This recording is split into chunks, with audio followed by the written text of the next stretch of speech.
Akademia eta futbola ekimen solidario batean bat eginik gaude Euskal Selekzioaren eta Palestinaren arteko futbol partidarekin. Ez da ohikoa, baina kasuak merezi du eta guztiz bat egiten du Euskal Herriko Unibertsitatearen izaera eta konpromiso sozialaren eta kulturaren helburuarekin.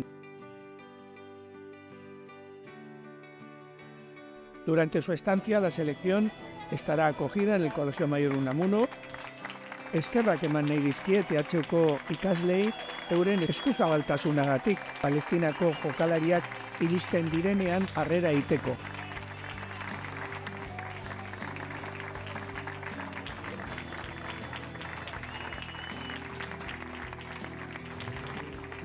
Berriro ere, Palestinarekiko elkartasuna adierazteko astea, horregatik dago gurekin Gadir Omar doktorea, Nabluseko Zientzia Fakultateko dekanoa, hitzaldi bat eskaintzen. For me, myself, I have worked in several fields and as a specialist in plant taxonomy, we have around 2,000 plant specimens there. Medicinal plants bioactivity as antimicrobial, anti-cancer, coagulation versus anticoagulation. Thank you very much. Musikaren bidez, itxaropena sortzeko okupazioari eta blokeoari aurre egiteko musika baliatzen duten musikari gazteak dira Sol Gaza Band. Se ha convertido en un símbolo de esperanza y resistencia del pueblo palestino y que representa una de las expresiones más poderosas de su cultura contemporánea. Nuestro sueño era ser un grupo musical conocido hasta que empezó el genocidio. Llegó un misil a la casa de Abud, dejó a la casa de escombros.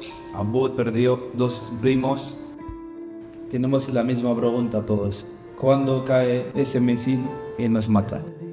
Estás haciendo la vida, pero esperando la muerte. Estamos todos en el mismo saco de defender nuestro derecho a existir.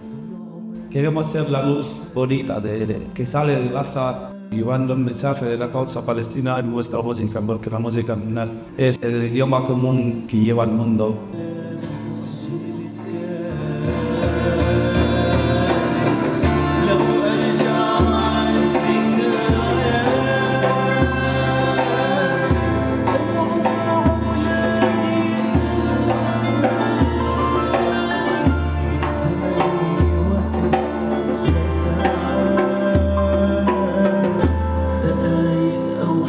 سواء